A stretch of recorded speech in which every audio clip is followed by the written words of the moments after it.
বিপদ যখন আয়ে তখন সব দিক দিয়া একবারে আয়ে চার পাঁচটারে অন্ধকার মনেও আর নিজের ছায়াডারেও তখন অচেনা লাগে। কথা আছে না, কষ্টের সময় মানুষ চিনা যা, আমিও চিনছি, তবে আমি মানুষ চিনতে চিনতে অনেক বেশি দেরি করে লাইছি। হ্যালো, আসসালামু আলাইকুম, কেমন আছেন সবাই? আমি আলহামদুলিল্লাহ আগের থেকে অনেক ভালো আছি, যদিও আমার চোখ মুখ ফুল্লা রয়েছে, কারণ সারাটা রাত আমি অনেক কাঁদছি, এক ফোঁটা ঘুমাইছি না। মানুষের জীবনটাই আসলে সুখ দুঃখ মিলাইয়া, এটা লইয়া আমি কোনো আফসুস করি না, কারণ আল্লাহ আমারে যথেষ্ট বালা রাখছে। যাই হোক, মূল কথাতে আমি ফাইনালি গ্রাম সাইরা শহরে যাইতাছি গা। এই মুহূর্তটা সত্যি অনেক কষ্টের আছিল আমার লাইগা, তবে আমার কান্দার পিছনে কিন্তু এটার রিজন আছিল না, এটা ছিল একটু অন্য আরো অনেক কারণ লুকায় আছে। যাই হোক, যেহেতু বাসা পরিবর্তন করুম, গ্রাম থেকে শহরে যাবো, অনেক প্রিপারেশনেরও একটা ব্যাপার আছে। সারা রাত আমি যেমন ঘুমাইছি না, আমার ফ্যামিলির কেউ ঘুমাইছে না, আমরা সবাই অনেক বেশি মন খারাপ আছিল।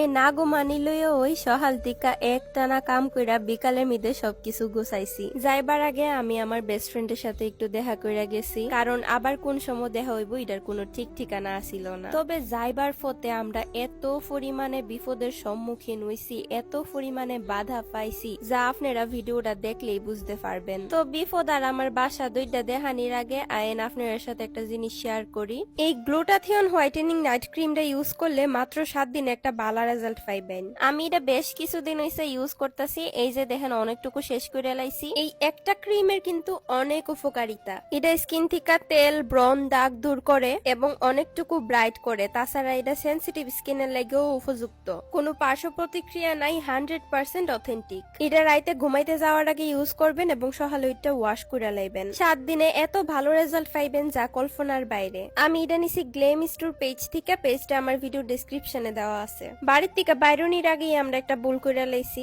ঘরের মেইন দরজার লকের চাবি না লই আমরা লক লাগায় বাইরে গেছিলাম গা। তো এটার একটা টেনশন তো মাথার মধ্যে আসিল যে আইবার পরে কেমনে ঘরের মধ্যে ডুহুম, দরজা মরজা বাইঙ্গা ডুহন লাগবো। এর উপরে বাইরেতে না বাইরেতে দেখি মেইন রোডের মধ্যে এত বেশি জ্যাম যা বলার বাইরে। কোনো মতে বুদ্ধি হারাইয়া আমরা চাইছি যে অন্য একটা রাস্তা দিয়ে গিয়া গ্রামের ভিতরে ঢুকা যামুগা। আর তখনই পড়ছিলাম মহা বিপদে, আমরা একটা গর্তের মধ্যে ঢুকা গেছিলাম গা, যেখান থেকে না পারতাছিলাম বাইরে হইতাম, না পারতাছিলাম সামনে আগাইতাম। পুরা শৈল আমার ফেক দিয়া বইরা গেছিল গা। চাইছিলাম তালসরের রাস্তা দিয়া যামু, তো কোনো মতে এই গর্তের থেকে ঠেল্লা গাড়িটারে বাইর কইরা এরপরে তালসরের মধ্যে গিয়া একজন অপরিচিত মানুষের বাড়ি ঢুকছি। হেন থিকা ফেক টেক দুইয়া কোনো মতে বাইর হইছি। বাইরিবার একটু পরেই শুরু হয়ে গেছে গা বৃষ্টি।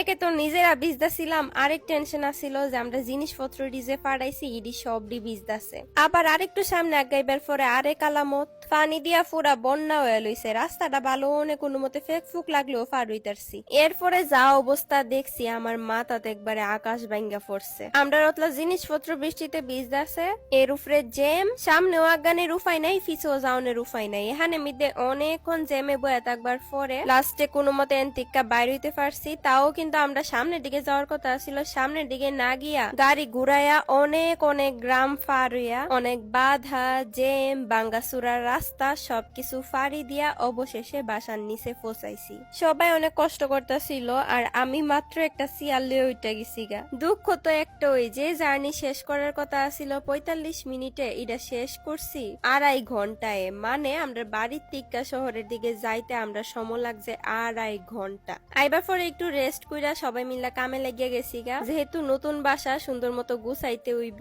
বেশি জিনিসপত্র আমি আনছি না এখানের মধ্যে, কারণ আমি নতুন করে অনেক কিছু বানামু, আর আমার পুরাটা বাসা আমি এখন আপনারা ঘুরা দেখাইতাম না, সবকিছু 1-2 মাসের মধ্যে গুছাইয়া এরপরে দেখামু। তো দেখতে হইলে অবশ্যই চোখ রাখতে হইব আমার পেজে, যেহেতু আমি গ্রামের মেয়ে, গ্রাম হইতাছে আমার প্রাণ, আমার জান, আমার সবকিছু। কিন্তু এই গ্রামটা সাইরা হওয়ার ডিসিশন আমি অনেক কষ্টের পরে নিতে হইছে। যদিও আমার ঢাকা যাওয়ানোর কথা ছিল, কিন্তু ঢাকা যাওয়া হইছে না। অন্তত নিজের ইডা বুঝ দিতে পারুম যে গ্রামে না থাকি, অন্তত আমার জেলার ভিতরে তো আছি। তো আমরা অত বাধা, অত বিপদ দিকা কার কার ভাল লাগছে আর কার কার খারাপ লাগছে সব কমেন্ট বক্সে জানাই দিউন।